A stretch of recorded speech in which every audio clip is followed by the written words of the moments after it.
Hey everybody, Mooski here, and welcome back to a new episode of Dropkick SoCal. And not just any new episode, the new episode of the new year 2026. Congrats, another whole trip around the sun, that's for sure, guys. But yeah, I thought, why not? Let's start the new year by looking back at the best matches of 2025.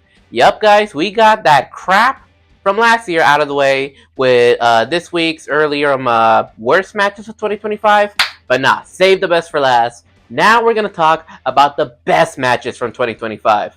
And you know, it was a weird kind of like hit and miss here in the world of wrestling this past year. But one thing for sure, there were, as always, some amazing, amazing top tier matches.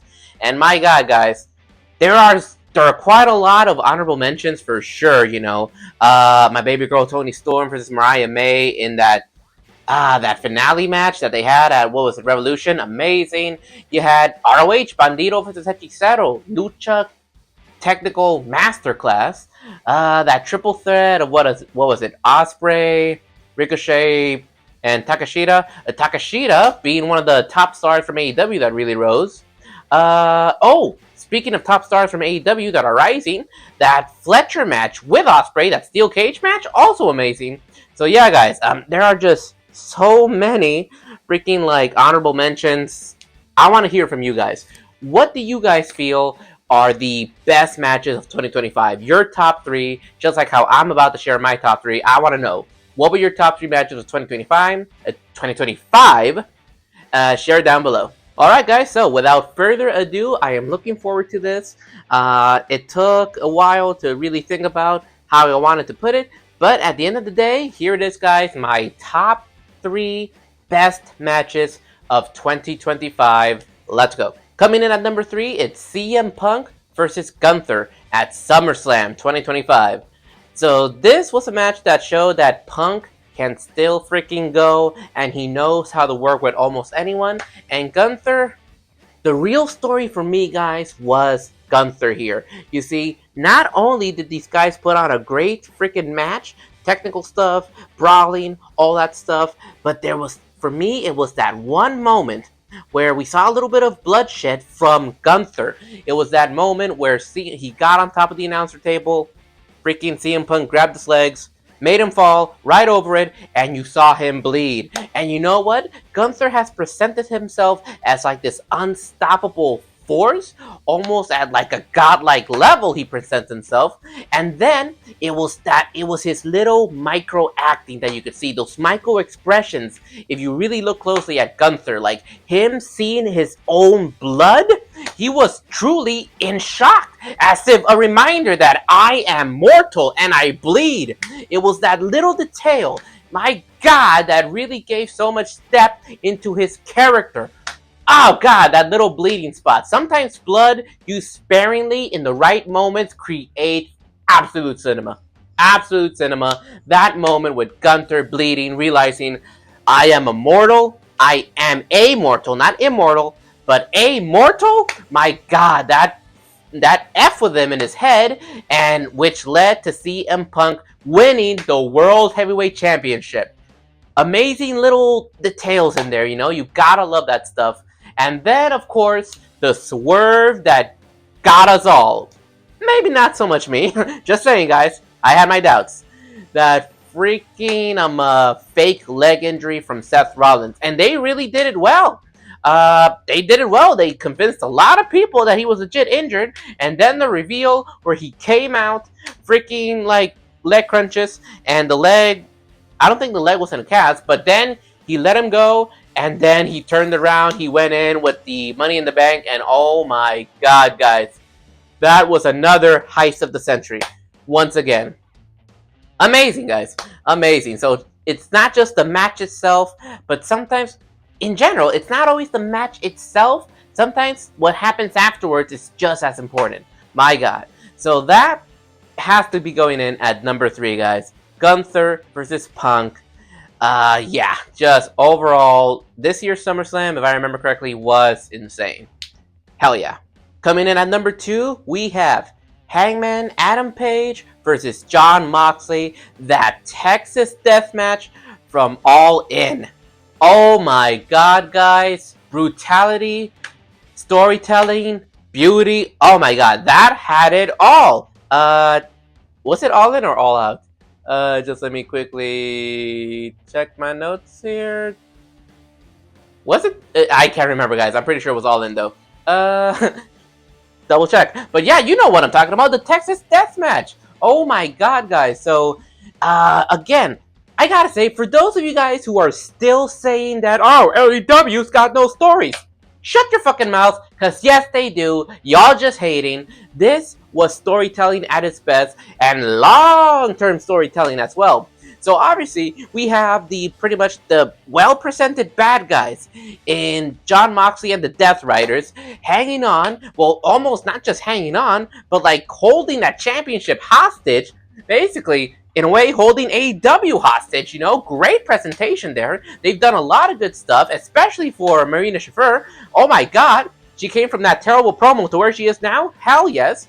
And yeah, these guys were just presented as such badasses, bad guys. We wanted that championship away from Moxley. And here comes the lovable Adam Page. But over the past few years, he's been having that blood feud with freaking Swerve Strickland. That's going to come in later, but keep in mind, those amazing matches, those brutal matches that they've been having, and also just wow, guys. That deserves its whole other episode. But yeah, whew, okay, let me slow down a bit. So the match itself, again, Texas Death Match. You got Hangman Adam Page. You got Jon Moxley. You're gonna have brutality. Oh my god, guys. Do y'all remember that freaking giant ass bed of nails? Whew, god damn it, that was insane. And then just all the craziness that comes with it. The Young Bucks get involved and whatnot. And then we have Darby Allin's video from when he's at top of Mount Everest and then he comes down in the rafters, I believe. Just overall insanity. That's the type of shit you want to see. But the thing that really tied it all together, remember how we talked about Swerve Strickland and Hangman Adam Page? That blood feud that they went back and forth with, putting each other through hell. Freaking home invasion from Swerve, getting too close to his baby. Then freaking Hangman Adam Page, freaking burning Swerve's house down. It's like, oh my god, you guys put each other through hell and back. But then through the end of it all, there was this freaking amazing newfound respect between the two that we saw building up to that, and it all climaxed at the very end when Swerve comes out with the chain. Y'all remember that freaking what was it, a street fight? That match they had back in Revolution where Swerve won and choked out Adam Page? He tossed it to him so he could use it on Moxley as a symbol. It's like, I trust you, I respect you, save us. And oh my god, it was absolutely beautiful. The way their fucking blood feud, not only did they save AEW from Jon Moxley and the Death Riders, but it was that culmination of that respect that they've grown to fucking have for each other. Oh my god. That was just overall storytelling. AEW does have stories. Y'all shut the hell up. Just haters. That AEW Swerve and Hangman storyline is one for the books, and the way it all culminated at All In, masterpiece yet again. Cinema. My god, guys. Oh man. Sorry, just need another moment because we are about to approach number one.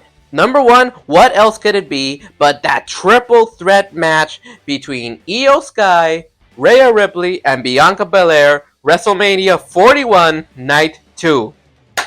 Just hands down, the best match of the year, and it could perhaps be the greatest opening match in WrestleMania. Maybe, better than Bret Hart vs. Owen Hart? You debate that. We had a poll not too long ago.